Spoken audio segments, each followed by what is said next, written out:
प्यारे बच्चों, विगत 4 दिनों के क्लास में हम लोग द्विघात समीकरण से संबंधित सूत्र और उनके प्रश्नों को हल करते हुए चले आ रहे हैं। आज हम लोग इसी चैप्टर की अगली कड़ी में ऐसे प्रश्नों को हल करेंगे जहां पर द्विघात समीकरण के मूल ज्ञात होंगे और उनकी सहायता से द्विघात समीकरण प्राप्त किया जाएगा। प्यारे बच्चों, मैं आपको याद दिलाऊं, बहुपद का चैप्टर जब हम लोग शुरुआत में पढ़ रहे थे, बहुपद में आपको हमने सिखाया था कि जब शून्य ज्ञात होते हैं तो द्विघात बहुपद कैसे प्राप्त किया जाता है। ऐसे उन्हीं प्रश्नों पर आधारित यहाँ पर हमें आज सीखना है मूल ज्ञात करना, मूल ज्ञात होने पर द्विघात समीकरण ज्ञात करना। आज तक हम लोग ये सीख कर आए हैं कि कोई भी द्विघात समीकरण ax square plus bx plus c बराबर 0 के रूप में दिया रहेगा तो इससे मूल अल्फा तथा बीटा का मान कैसे ज्ञात किया जाएगा। इस कड़ी में हम लोगों ने सीखा था कि जब द्विघात समीकरण दिया रहेगा तो इसके हल करने की कुल 3 विधियां थी, गुणनखंड विधि, सिद्धाचार्य विधि तथा पूर्ण वर्ग बना करके हम लोगों ने इसका अल्फा और बीटा 2 मूल प्राप्त करेंगे।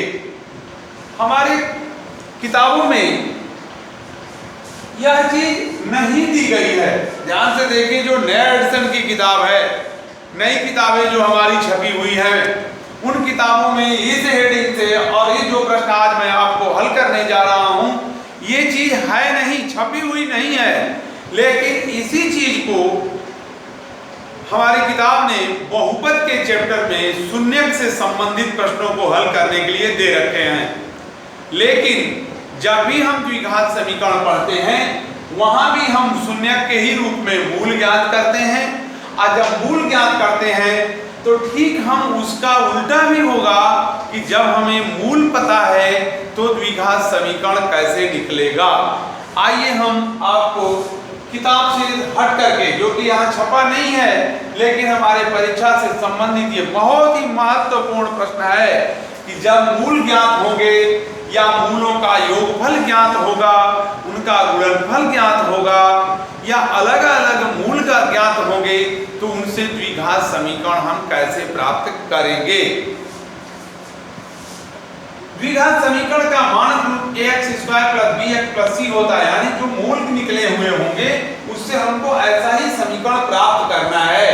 उसी पर आधारित एक प्रश्न हम आपको बोलने जा रहे हैं, ध्यान से देखिए। हमारा क्वेश्चन नंबर 1 होगा। प्रश्न का स्वरूप होगा वह द्विघात समीकरण ज्ञात करिए जिसके मूल क्रमशः ऋण 2 तथा 4 हैं। ऋण 2 तथा 4 मूल दिए हुए हैं, इसकी सहायता से हमको द्विघात समीकरण ज्ञात करना है। प्यारे बच्चों, ध्यान से देखें, जब हमें मूल ज्ञात होता है, द्विघात समीकरण ज्ञात करना होता है, इसी के लिए हम एक सूत्र का प्रयोग करते हैं। वह सूत्र मैं पहले आपको यहाँ दे दूं।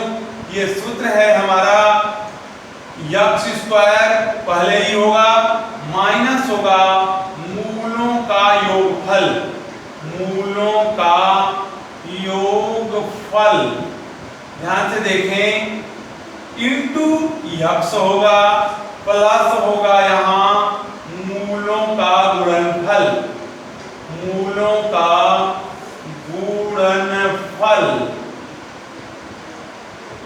और इसके बाद होगा 0। ठीक यही चीज हम लोग बहुपद से पढ़ के आए थे।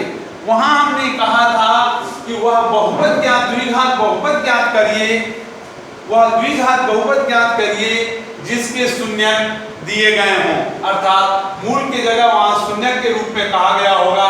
तो यही सूत्र बनता था x स्क्वायर माइनस शून्यकों का योगफल इंटू x प्लस शून्यकों का गुणनफल। लेकिन ये बराबर 0 नहीं लगाते थे, क्योंकि हम जानते हैं कि 0 लगा देने पर वो समीकरण बन जाता है। जब 0 नहीं लगाएंगे तो समीकरण नहीं बहुपद रहेगा। हमको यहाँ इस सवाल में बनाना है समीकरण। आइए हम देखते हैं।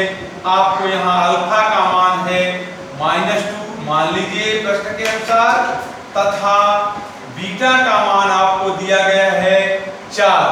अब यहाँ निकाल लीजिए मूलों का योग। मूलों का योग अल्फा प्लस बीटा होता है। यह मान आपको निकल जाएगा ऋण 2 + 4 = होगा 2। और इसी प्रकार मूलों का गुणनफल ये मूलों का गुणनफल हमारा होगा अल्फा × बीटा। ये इसका मान होगा यहाँ ऋण 2 × 4 = -8। अब हम लोग यहाँ लिखेंगे सूत्रानुसार। जब सूत्रानुसार लिखेंगे तो वही होगा x² प्लस पोस्ट में alpha plus beta into x, जिसे हम मूलों का योगफल हम कहते हैं, और माइनस और प्लस होगा मूलों का गुणनफल अल्फा × बीटा बराबर लगा देते हैं 0। अब आप चाहते तो आप डायरेक्ट भी कर सकते थे। यहाँ अलग अलग रखने के बाद इनके मानों को यहाँ लाके रख दीजिए। x² हो गया माइनस अल्फा बीटा का मान आपको निकला हुआ है 2 हो गया इंटू x हो गया, प्लस अल्फा बीटा का मान आपको निकला हुआ है -8 = 0। इस प्रकार पुनः इसको आगे की ओर हल करेंगे। x² - 2x - 8 = 0। यह हमारा द्विघात समीकरण प्राप्त हो गया, जिसके मूल हैं -2 और 4। हम इस द्विघात समीकरण को अगर हल करेंगे तो हल की x के हमारे 2 मान प्राप्त होंगे, -2 और 4, जो इसके मूल कहलाएंगे। तो हम चाहें तो इनकी जांच कर सकते हैं, नहीं तो इस सूत्र की सहायता से जब मूल हमको अलग अलग दिए रहेंगे तो हम द्विघात समीकरण प्राप्त कर लेंगे। एक मिनट ध्यान से देख लीजिए। न हो तो यहाँ सूत्र में आप एक सूत्र के याद करने के लिए x² minus alpha plus beta into x plus alpha into beta = 0। इस प्रकार से इस सूत्र को याद रखिए। अगर ये सूत्र याद है, कभी भी कैसे भी आपको द्विघात समीकरण प्राप्त करना है तुरंत प्राप्त कर लेंगे। आइए अब हम दूसरे प्रश्न पर जाते हैं। वो भी सेम उसी तरह का प्रश्न है, सिर्फ उसमें मूल दूसरे ढंग से लिखे हुए हैं। कहता है कि वह द्विघात समीकरण ज्ञात करिए जिसके मूल क्रमशः 2 कणी में 3 तथा ऋण कणी में 3 है। ऐसे कणीगत पदों के मूलों का होने के लिए हम देखें हल करना। ठीक हम लोग जानते हैं अल्फा = दिया हुआ है प्रश्न में, हमें ये ज्ञात है, कहेंगे हमें ज्ञात है अल्फा बराबर 2 कणी 3 और बीटा बराबर माइनस कणी 3।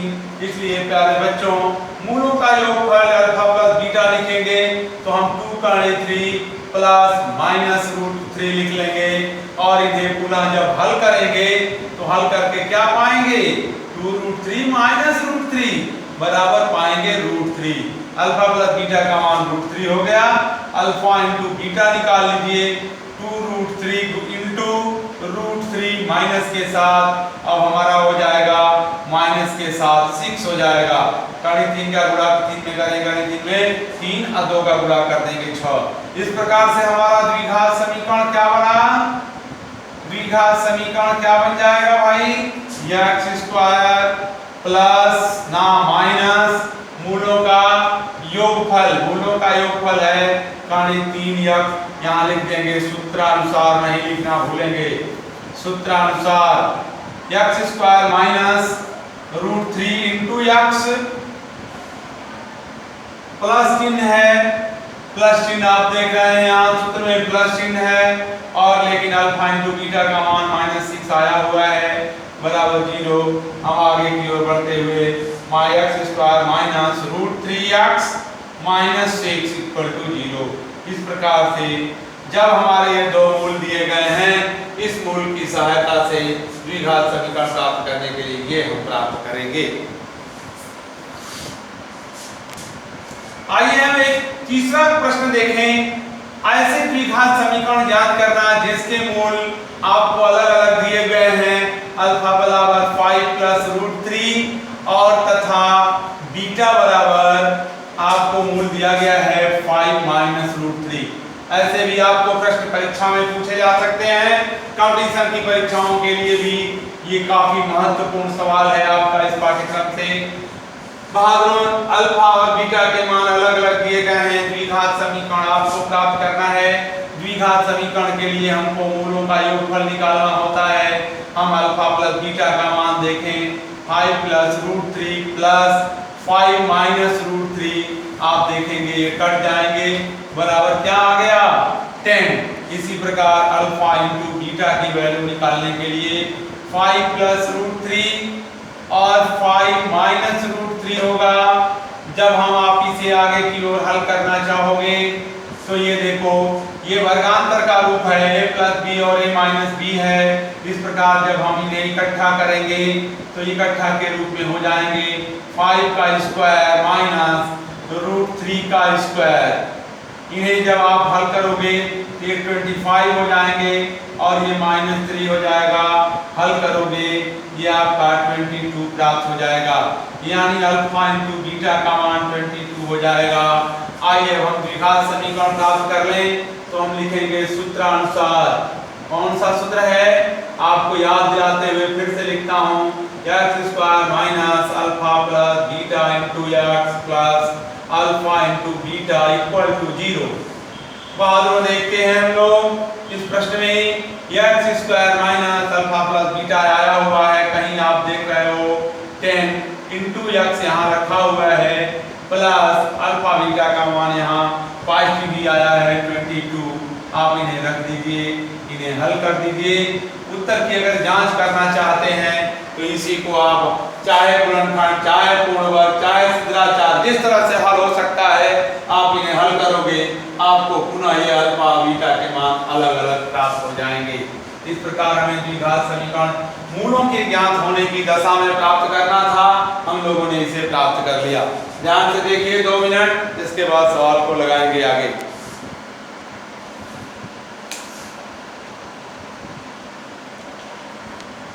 प्यारे बच्चों, इसी कड़ी में हम आगे की ओर पहुंचते हैं जहां पर हमें दोनों मूल अलग अलग नहीं दिए होंगे। आपको सवाल होगा वह द्विघात समीकरण ज्ञात कीजिए जिसके मूलों का योगफल तथा मूलों का गुणनफल अलग अलग कुछ दिए गए होंगे। जैसे हम एक नमूना के लिए सवाल लें, मूलों का योगफल, मूलों का योगफल सीधे आपको दिया गया है। मूलों का योग दिया गया है 1/4 और मूलों का गुणनफल दिया गया है, मूलों का गुणनफल दिया गया है -1। कहता है आप इससे प्रश्न हल कीजिए, अरे द्विघात समीकरण ज्ञात कीजिए। कुछ नहीं करते हैं, जैसा कि आप सिस्टम में चल रहे थे आपको हम हल करते समय बस हमें ये लिखना है अल्फा प्लस बीटा की वैल्यू ज्ञात है कितना 1/4 और अल्फा इंटू बीटा की वैल्यू ज्ञात है कितना -1। आ जाइए सीधे सूत्र पर रखिए। सूत्रानुसार X square minus alpha plus beta into x plus alpha into beta equal to 0। द्विघात समीकरण है इसलिए 0 लगाया गया है। X square minus 1/4 into x plus पोस्ट में -1 इक्वल टू 0। हमने मान को प्रतिस्थापित कर दिया। आगे की ओर जब चलते हैं तो देखेंगे क्या होगा, x square minus 1/4 into x -1 equal to 0। बाद में ध्यान से देखिएगा, आपका द्विघात समीकरण तैयार है, लेकिन और इसको सिस्टम में ले आकर के हम द्विघात समीकरण को बनाने के लिए यहाँ तक भी करते हैं तो सही है, लेकिन हमारे इस द्विघात समीकरण को बिल्कुल सिस्टम में लाने के लिए हम एक कदम और आगे चलेंगे। इसके लघुत्तम, पूरे सिस्टम का लघुत्तम ले लेंगे। कितना हो जाएगा 4। तो आप हल करते हो क्या होगा 4x स्क्वायर होगा माइनस होगा x, क्योंकि 4 से 4 कट जाएंगे यहाँ, फिर यहाँ होगा -4 इक्वल टू 0। इस प्रकार से आप इनका 4 का तिर्यक गुणा कर दो, 4x square minus x minus 4 equal to 0।